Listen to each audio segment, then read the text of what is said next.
Welcome to the DeFi panel on NEAR. Yeah, we did it, guys. We're nearly closed up NearCon, so we've got a bit of a buzz in the air. Everybody's really excited to go drinking again, except if Richard, of course, because he's done. So I was actually half considering if I could open it up with a what's up, but then I thought that might be treading the line a little bit. Yeah. Big connect. No, I won't do. So my name is David. I'm on the community team. I'm moderating the panel today. We are joined with the wonderful Kendall from Proximity Labs. You might have caught his talk yesterday. We're going to grill him on everything he said. No, we're not going to be that bad. The wonderful Claudio from Metapool, one of the only men who can outdrink me somehow. We have got Oliver Gale from Panther Protocol, Richard from Quid, and Don from Trisolaris, right? If you guys want to introduce yourselves, pass the mic around, shill whatever project you need to shill. So Quid is a way to do derivatives contracts all in one protocol without having to rely on centralized order books or arbitrary options AMMs or anything like that. It works by issuing a stablecoin as its first synthetic, but later you'll be able to have a volatility index and others. Fun stuff like that. And we're actually on Aurora too, so we'll be friends with Trisolaris. Awesome. Yeah, so Trisolaris is also building on Aurora, the first decentralized exchange on Aurora. We're a team of developers who want to build financial primitives for Aurora. So not just a DEX, but other products as well. So really excited to be here and start building. So Proximity Labs does two main things. We are helping set up a grants DAO that's going to be supporting DeFi projects interested in NEAR. So if that includes you, please do reach out. And we also are helping out build the first lending protocol on NEAR called Burrow. Hi, I'm Oliver Gale. I'm CEO, co-founder of Panther Protocol, which is a multi-chain privacy protocol deploying on half a dozen layer ones in 2022. Hi, my name is Claudio. I'm co-founder of Metapool, which is a liquid staking solution for NEAR. And yeah, happy to be here. Awesome, guys, awesome. Look, so we're going to get into some broad DeFi topics and then something a little bit more niche, a bit more towards NEAR. But I think an interesting one, because you guys mentioned Burrow's building on NEAR Direct, and you guys are building on Aurora. So can you dive into a little bit about why you chose Aurora or why you didn't choose Aurora and what the benefits of each are? Yeah, so we can start with why we chose Aurora. One of the key reasons is, A, it's EVM compatible, which makes the user onboarding journey significantly easier because everyone is used to MetaMask, the DeFi experience on mainnet Ethereum and on other layer ones that are EVM compatible. So it's a great gateway drug into the NEAR ecosystem. That's how we like to call it. So it's you start bridging over with the great Aurora bridge into Aurora, play around with DeFi and Aurora, and then essentially you're using NEAR anyways because Aurora is on top of NEAR. So you have the same experience, and hopefully we can build a good user experience to start to onboard users.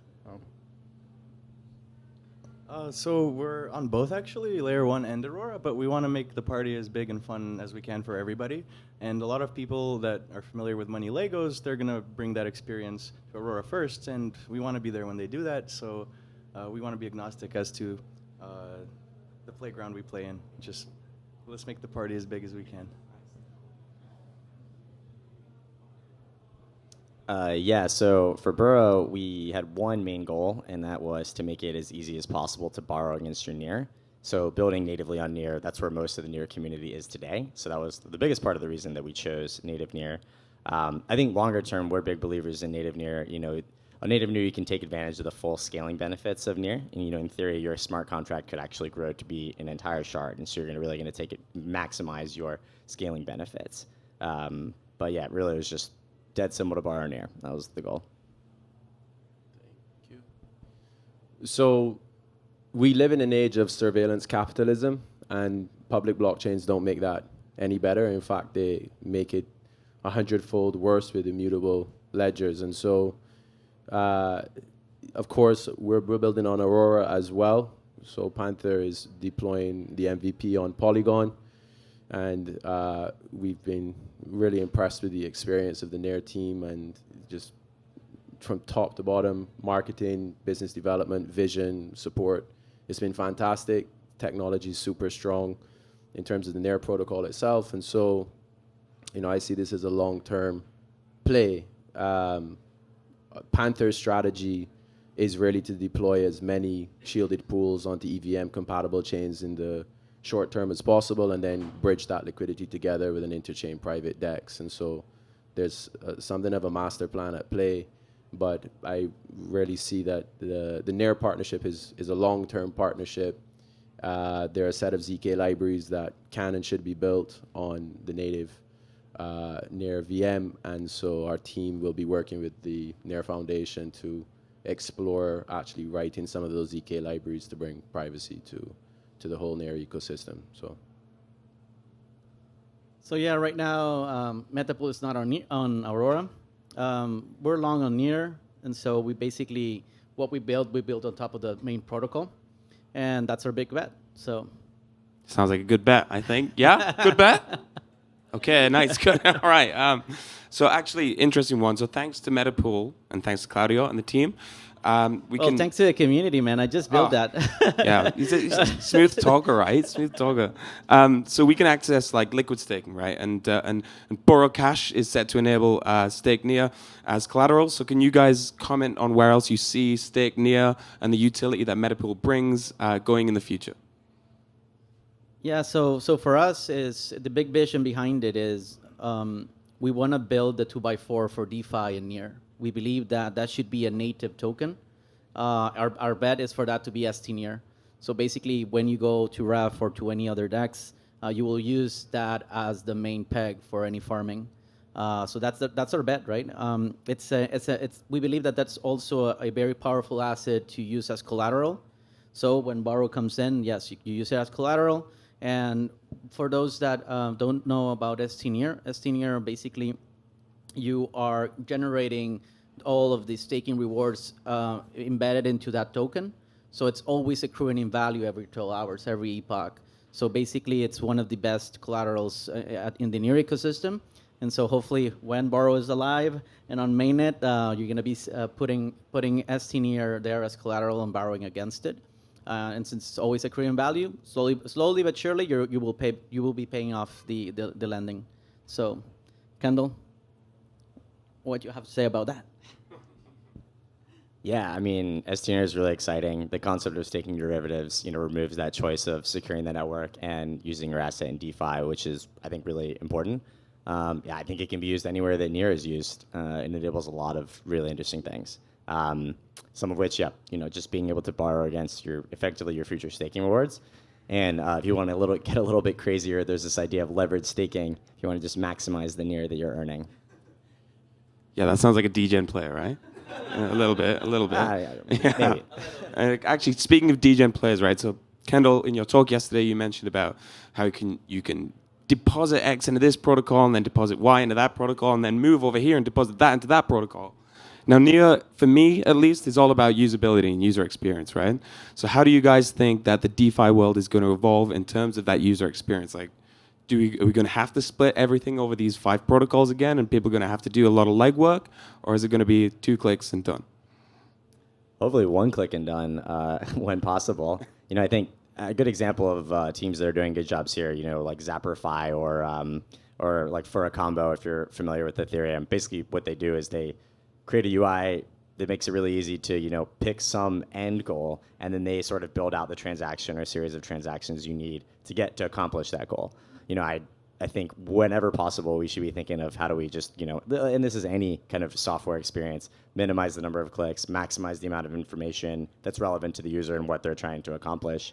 So, yeah, hopefully that's what we can accomplish. I think it's a little tricky right now, but at the wallet layer and even at the application layer, we can abstract a lot of this complexity from users as we build out some of the core components.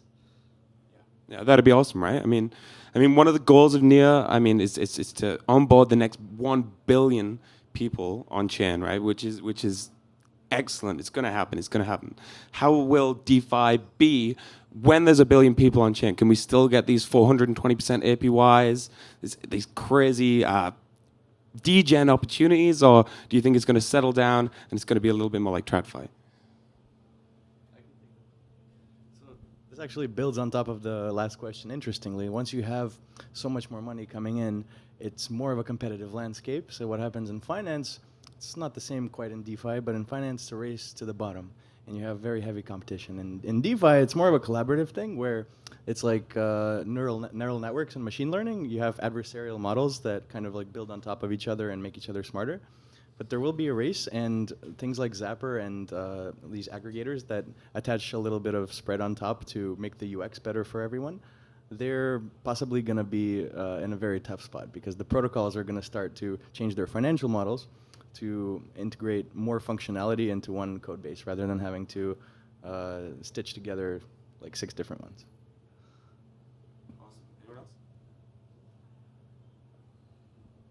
Yeah, I mean, the yield, I agree. The yield can't continue in that way, but there are 2 forces. There's, of course, the competitive forces of competing for the arbitrage, and then there's the network effect, which scales the value. And so there's tremendous network effects to grow across these protocols. So there's a lot of growth, a lot of yield, real value to be generated over the long term as blockchain continues to fulfill this vision.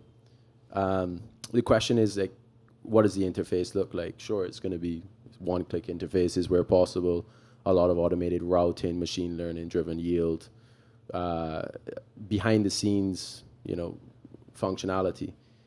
At the front end, I think we're going to see a very similar experience to fintech today, where you're going to have KYC gated front ends, which are hosted by entities. You'll have to onboard.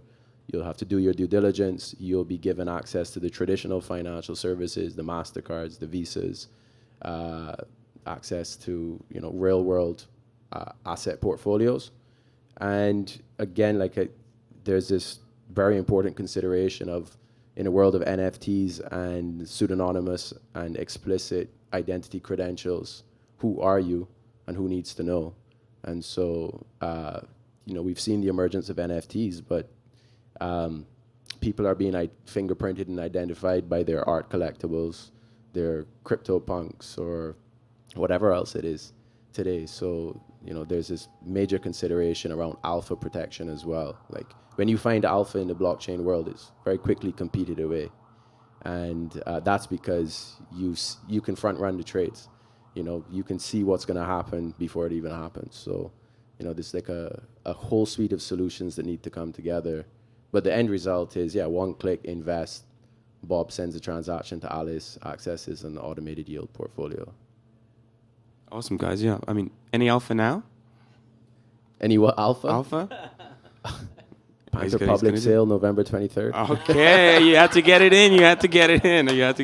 Nice. So I guess this is kind of a little bit related, right? So we've been hearing a lot about regulatory oversight, about governments around the world sort of pricking their ears up at crypto, right, and at DeFi. So what do you think about the upcoming regulatory oversight, and what does that mean for DeFi in the next 5-10 years? I've been in it for a long time, and working with regulators as well. So I think they're overreaching right now with attempts to call software developers financial service providers or protocol operators. There's a big distinction between freedom of expression and speech and writing software, and then operating a business. So there will be convergence on, what regulators are seeking to do is find who to point the finger at. And so maybe it's the validator nodes, maybe it's certain thresholds around voting in DAOs, or hosts of front-end interfaces. And there's going to be a continuing struggle between regulators trying to find a finger to point, and people in this movement saying that continue to decentralize, eliminate any points of centralization. Ultimately, though, there are going to be major trade-offs and benefits to certain aggregators, and those aggregators are going to compress their margins down and improve their experiences, and people will be very happy to pay fees which are 100 times cheaper than what they pay in the TradFi world today, and that's a win for everyone. So I think that's the realistic answer. Awesome. So I think a pattern we saw this year, especially, was that even though regulation has become a hotter issue, people are not necessarily mad at that. We want to all feel safer. So concurrently, at the same time, everyone became more interested in risk management, and that's exactly the regulator's job, to make sure that, like, a bank, for instance, doesn't lend out all of the money. A little bit needs to be in reserve. So questions like that are becoming a subject of, like, research and experimentation, more so than they were in 2019 or 2018, maybe, when it was too early. It was all about who's going to be the first one to, take the best shortcuts and make it all, like, seize the moment. Now it's about, like, let's take it slow, let's hire some quants, let's sit down in a lab and stress test it, and regulation is kind of driving that. So if we do have that, and we are forced to be regulated, then we'll be prepared. Anyone else? Yeah, I mean, I think regulation is certainly not inherently evil, and the intentions are definitely very benevolent. Investor protection is what is thrown around a lot, and the most important thing is just what that regulation looks like.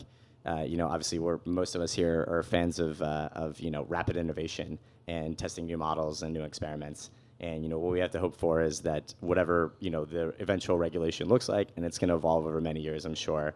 It's we can still uphold those values and still accomplish our goals while fitting into these frameworks. And there's certainly good proposals on the table for how this can evolve, and we just have to hope and also work together with regulators to make sure that that's what ends up coming through. Awesome. Do you guys think it's going to throttle the innovation, or is it going to speed it up even more? It probably won't speed it up, but hopefully it won't slow it down too much. But probably won't speed it up. Yeah. Anybody else like to comment on that? So in Latin America is a whole other thing, right? We have the other side of the coin, in the sense that we're not going to wait for the government to give us permission or give us licenses, right? Because at the end of the day, the community has a need that we're covering, right? And so if we wait for them to have the right structure, legal, whatnot, then you're just not going to be on time. And it's a global market as well. So for me, the most important part is, am I building value for the community? Is the protocol, is the protocol's best interest the near token holders? And if that's true throughout all cycles and all iterations and all stuff, you'll be set, right? Because at the end of the day, you're creating value for the protocol itself. Regulators, they could care less about that. And so taking them into account, I'm just, I take it with a grain of salt, right? It's like, because it's not in their best interest, the community. Their best interest is always themselves, right? Even though they work for us, supposedly. But that's just our bet. Our bet is in the community, and the community will take care of itself, right? Yes, there's people taking risks. Yes, there's people doing aping, and there's scammers as well. But at the end of the day, the community needs to take care of their own, right? And I think here is where I believe that the near ecosystem is really healthy, right? Yes, there's been bad actors. Yes, there's been this and that, but we take care of our own as well. So as long as we're betting on the ecosystem and the protocol itself, I think the regulators can go and fuck themselves. Okay, Claudio's throwing shade. Can we all right, woo! Okay, cut the stream off. I'm only kidding. I'm kidding. Okay, awesome. So going back to that next 1 billion people on-chain thing, like there's a couple of centralized, decentralized finance services out there, like CDFi, they call themselves, which tends to offer a more Web 2 fintech experience. How do you think these guys are going to cope against the rising tide of the DeFi ecosystem? Do you think my mum and my grandma are going to sign up with those guys and take a slightly lesser yield, or are they making a neo wallet? I do think so. I think most users right now do not care at all about decentralization. The tide is certainly shifting. I think especially as privacy and things like that become more a part of just the conversation for just about everybody. It is. I'm optimistic that it will become more of a core value, but it's really about the experience first. Certainly for the 98% of people out there. So I think for a while those services are going to continue to do better. Now, I guess what's interesting is that, decentralization, it's a trade-off. It has certain properties like the non-custodial aspect of it. It's like a lot harder to kind of capture from many different perspectives. And I think that's going to shine depending on the product. So if we continue to focus on how do we build products where like they really actually need to be decentralized and they need this type of pattern, people are going to be willing to bear the cost, and we're going to enable things that weren't even possible on the CeFi aspect of it. But the experience is tough to get right, and it's tough to compete. If you're just getting into crypto, it's a much friendlier experience on Coinbase than trying to. You don't kind of have to go through Coinbase to even get to DeFi in many cases.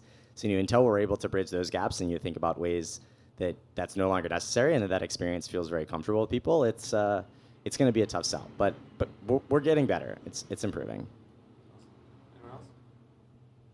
Yeah, I think key management is the private key management specifically is the major differentiation between traditional fintech and DeFi, and just the ability of users to lose their private keys is a real problem. It's also a huge source of the innovation, and enables peer-to-peer transactions. So, one of the interesting things about Nair is the approach that they take to key management and account recovery, and just simplifying this idea of making a transaction. That's part of the solution. There's obviously differences in architecture when you're building a DeFi product to a traditional fintech product.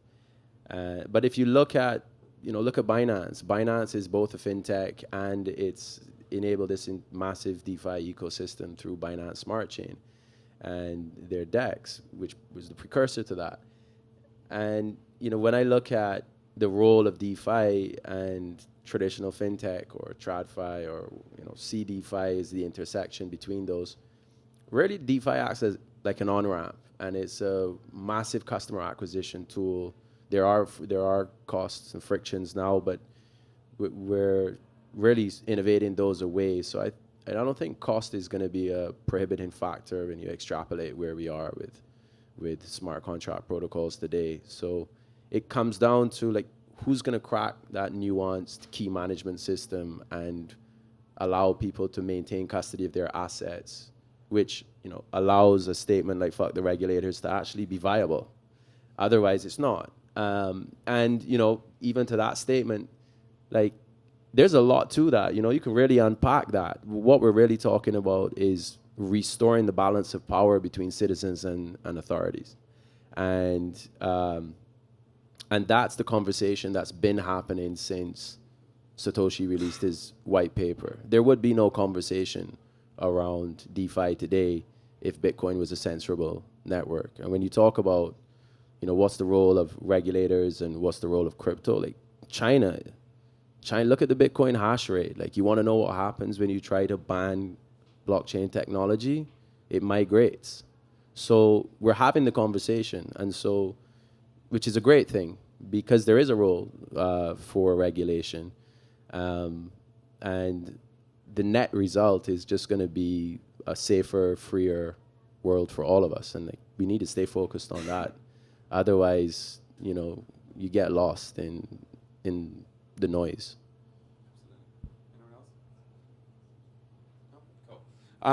Okay, so I think the future is multi-chain, right? I think we can all pretty much agree on that. So where do you guys see the role of AMMs and DeFi protocols in a multi-chain future when liquidity is a little more fragmented? It's here and here. How do you think it's going to operate? I'm holding the mic, so I'll start. So bridges are getting better and better. Liquidity moves very quickly. The network effects that matter are user. Well, there are a few of them, but two of the important ones are users and that liquidity. And we see like tens of billions of dollars rapidly move between protocols. That's going to end up being hundreds of billions of dollars.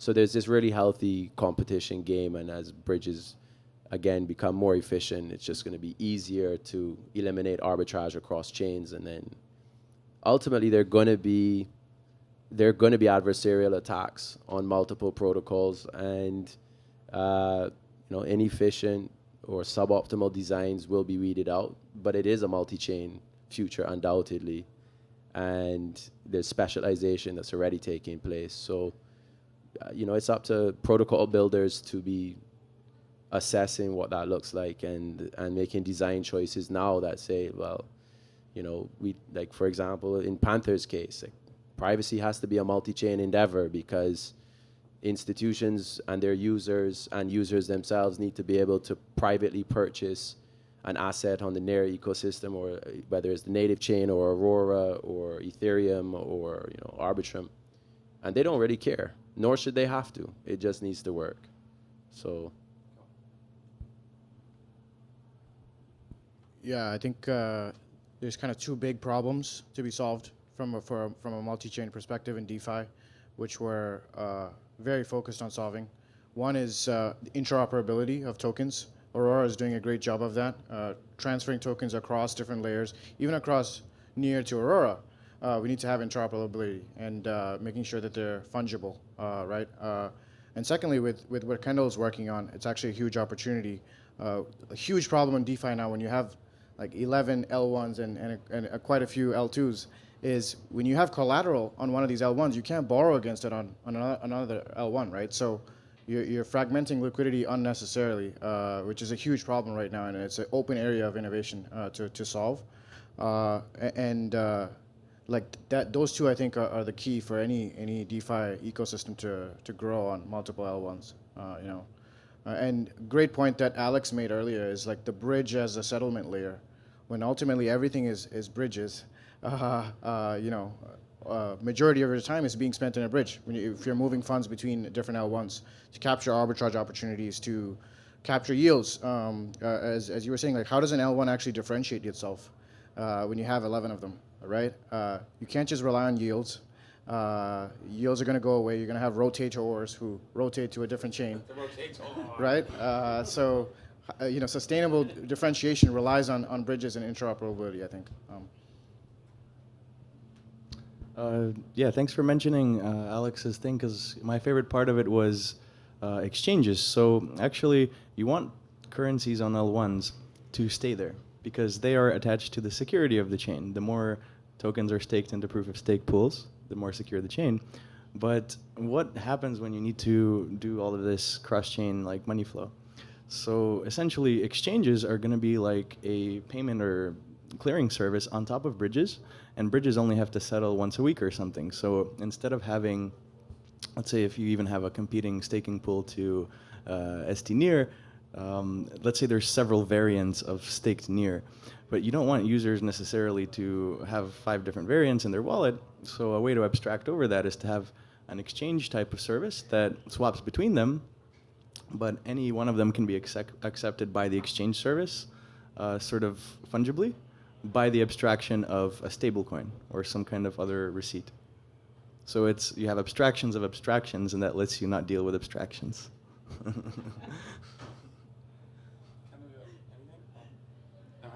Yeah, okay, awesome. I guess this is a bit of a broader question. It's a bit of a lowball, and feel free to take it wherever you want to take it. But what's the biggest challenge facing DeFi right now, whether it's DeFi on Near or DeFi as a whole?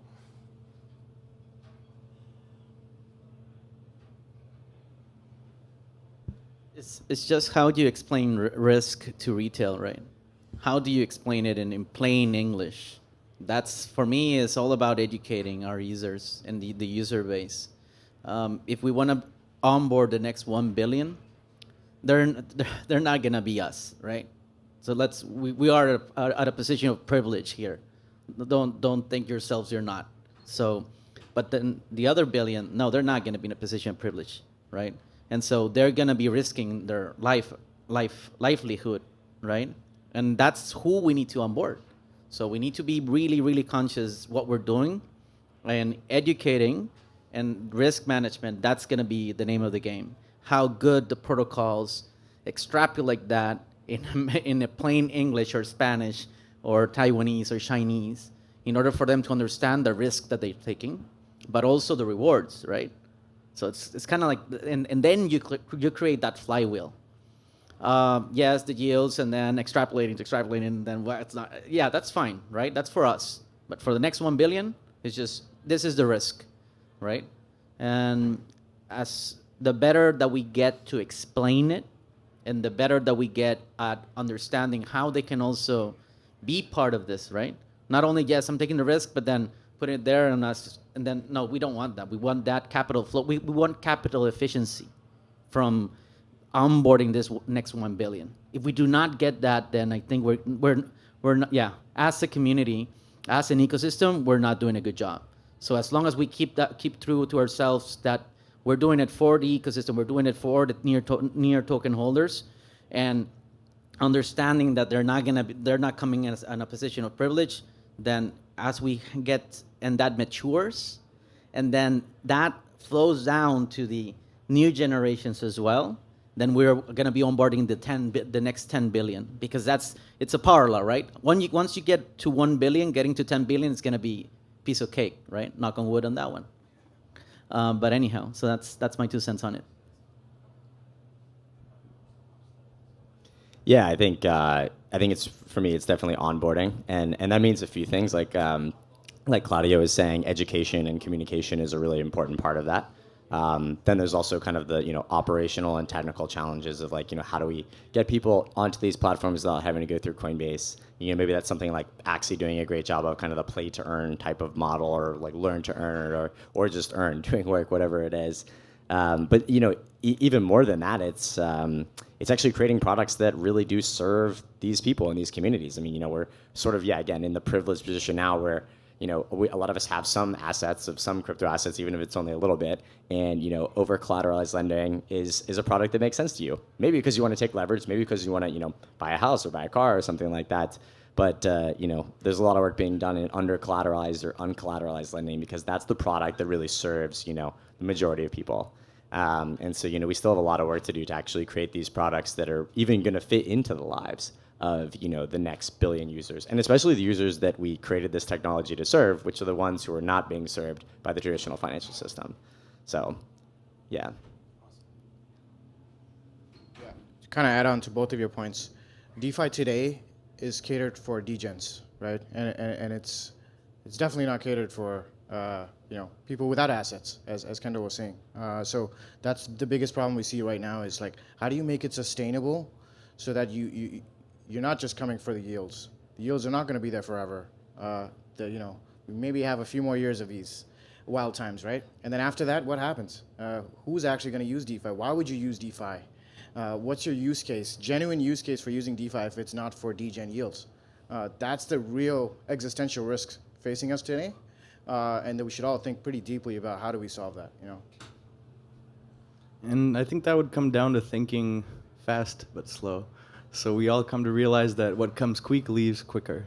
And DeFi degens are, if they're going to teach people who never dealt with finance how to deal with finance, they still have to master finance better than the financiers of today. And that's really our challenge, and the journey, and the real reason that we're all in this is, can we really go through everything that the past 100 years of finance has gone through, but 10x? Through the power of exponentiality and technology and experimentation, and move fast and break things, and still teach them something, because they're afraid of us for a reason. What do we know that they don't? Because they know they're masters of the universe. They know everything, and we have to be really open-minded and kind of collegiate for that. Awesome, guys. So we got about 10 minutes left. I'm going to fire a couple more questions, and then we can open it up. If anybody else has any questions, feel free to shout out. So I've been hearing a lot of us, a lot of degens here today. That's the community as it is now. And what role do you think the community plays in terms of ushering in this future France, right? This future finance? Be excited about it. Wake up in the morning and be like, how can I make this the day when it was better than yesterday's yesterday? How can I keep stacking and stacking and stacking? Because compound yield, it's the eighth wonder of the universe. It's how you get from nothing to something. How do you make nothing from something? That violates the laws of physics. Well, compound interest. Going back to the point of onboarding, that's the biggest thing we're focused on right now, making it easy for people to use as easy as possible. Big reason why we even chose Aurora in the first place. Have an easy experience where you have no fees to play around with this. Actually, no fees. There's no fees on Aurora right now. So you could do it for free and have fun and try it out and have the training wheels to get used to it so that we can then start to slowly normalize this activity for more and more people.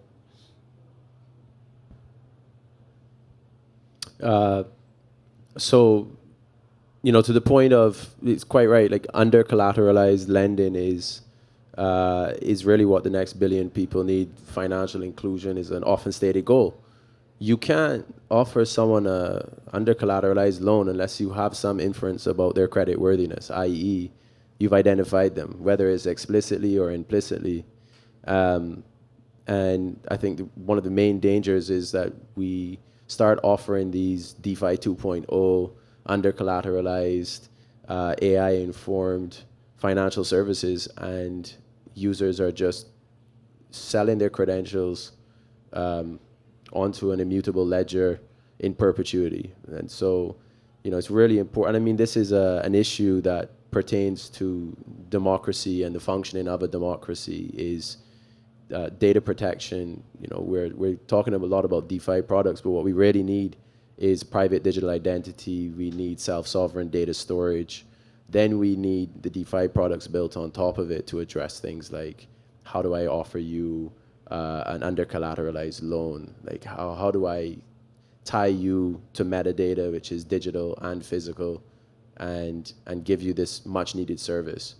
Of course, there are like infrastructure problems around scalability and other constraints, but I think those are challenges, not obstacles. They're going to be resolved. They're already halfway there, if not more. And so, we need to start thinking about the social constructs that these financial products and toolkits are built upon. What does that mean for future generations? What does it mean for kids who are playing Axie Infinity now? It's like a 6-year-old, all of that data resides on chain.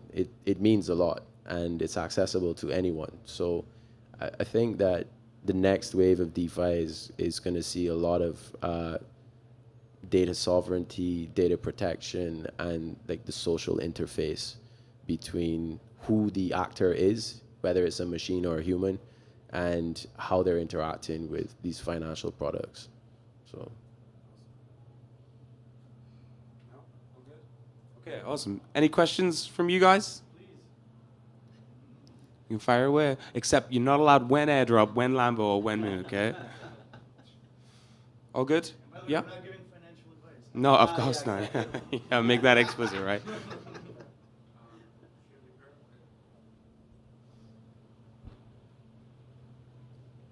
I have maybe 2 questions, but I'll just start with one in case someone else will have other ones. You mentioned that Ethereum, and cryptocurrency in general, they have a new key holding strategy, which is different from centralized exchanges, which hold your keys for you. Like, for instance, Binance holds keys for all your funds, and they can steal them if they want to. But I have a question. Is that really convenient for users? Do you really think this is convenient if all users have to remember all the seed phrase, and when they open MetaMask, it says them, if you, in any case, if this passphrase gets stolen, you instantly lose all your money. And I'm not quite sure this is a good experience, especially for old people. And Near, it introduced email-based registration. Do you think what percentage of the users will use email-based registration? Or maybe some other kinds where they don't hold the keys? I can comment quickly on the key management component. The means in which you store your private keys is improving, and the thought that came to my mind was if you own your house, do you want to store the title deed? And how you frame that as a matter of convenience or inconvenience. Now, of course, if it's $5, maybe it's not so important that you manage your key. But if it's $500,000, I think it's absolutely a priority. And the friction as it is today is simply a matter, it's a function of education. So people in the ecosystem today, we do delegate key management to exchanges and other entities, but I'm sure that everyone in the room has a hardware wallet or some offline key management system. And why? Because we were educated on the importance of it. So the friction is a necessary one, and the civil liberties and the empowering nature of it are just like orders of magnitude greater than the cost of remembering it. So that comes down to like a user experience component. As for Nair's tactics, and I can't comment on that, maybe someone else wants to speak on that. Yeah, I mean, I think in key management in general, fortunately, there's some very intelligent people working on it, coming up with some very creative solutions. That being said, I don't think that custodians are ever, maybe ever is not, but like no time soon are they going to go away. And there's some cool patterns now where you can give custodians a role in the way you can manage your keys, but without giving them all the power. Argent's a great example of doing this, where they can sort of act as a guardian for you if you lose your key, and you have some kind of ways to circumvent that if they were being malicious. So I think that's quite fascinating. And I envision a world where we have a mix of custodians and self-custody. And probably the most interesting thing about the existence of self-custody is that now you actually have a pretty feasible way to store potentially large amounts of money yourself in a way that's not crazy, like keeping a ton of cash under your bed.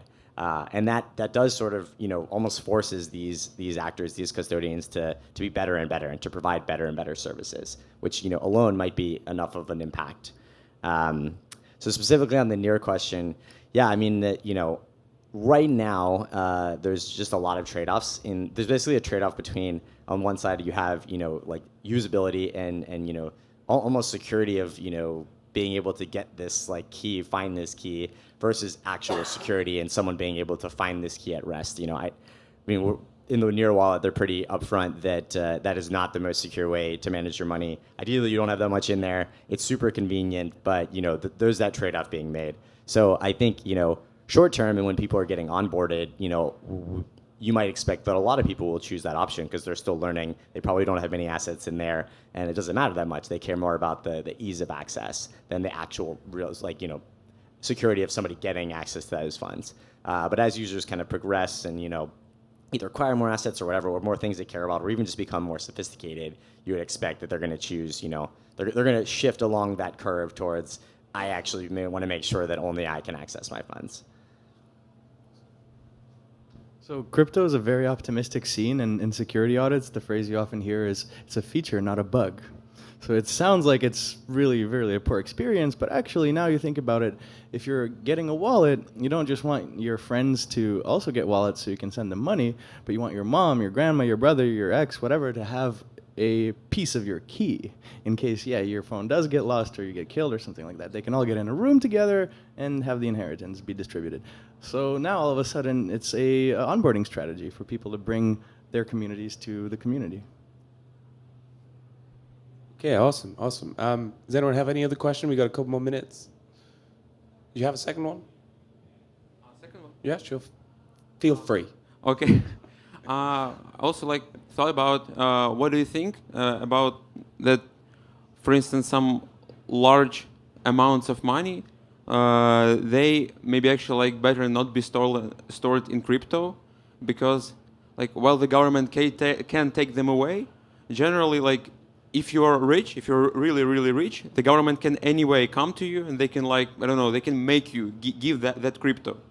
Because there is, for instance, there was some interesting situation in California. There was some, there was some hacker. He did some. He created. He wanted a ransom, and the government actually paid them. But then the FBI made him pay the ransom back.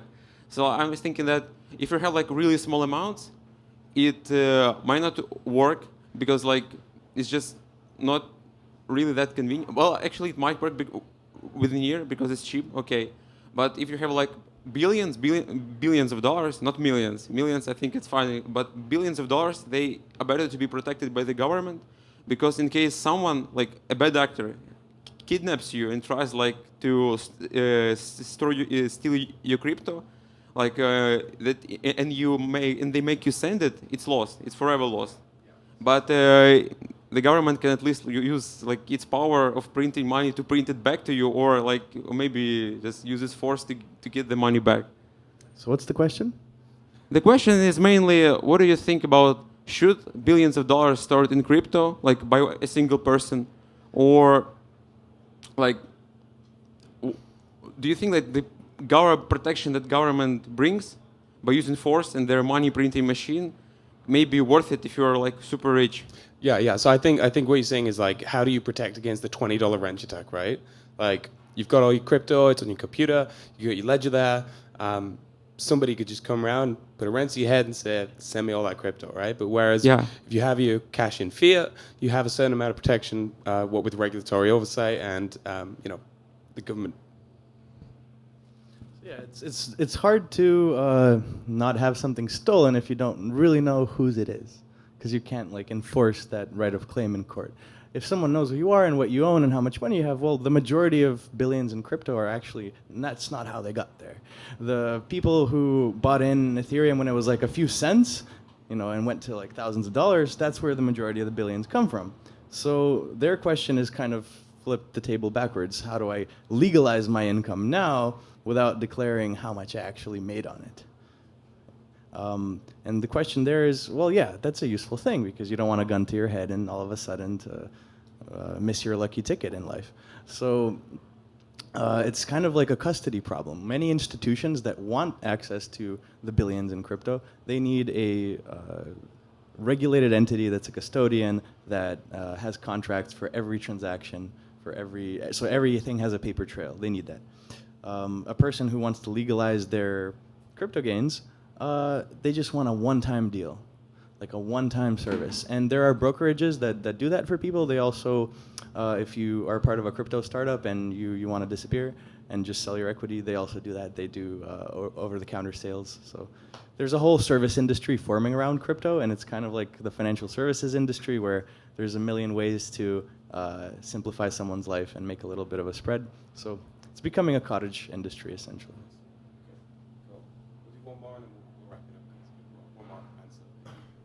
Yeah, I mean, simple things, use a multi-sig. You physically can't wrench attack a multi-sig person, because you're not going to get the money unless you wrench attack 5 of them, right? And the second thing is, code is not law. If we've learned anything, it's social consensus that drives it. If there's a token that's been hacked or someone forces money off of you, you can drive social consensus to, as you said, with the government, print more money or make that money blacklisted. There's blacklists on all the major stablecoins today, right? So it's actually social consensus that's law in this industry. So that's been the biggest takeaway for me. Okay, guys, we are out of time. Thank you so much for attending. And I want to thank each and every one of you for attending NeoCon and being here tonight, because you guys are the ones who are going to be building the future of Web3 and the future of self-ownership. So thank you. Cheers, guys.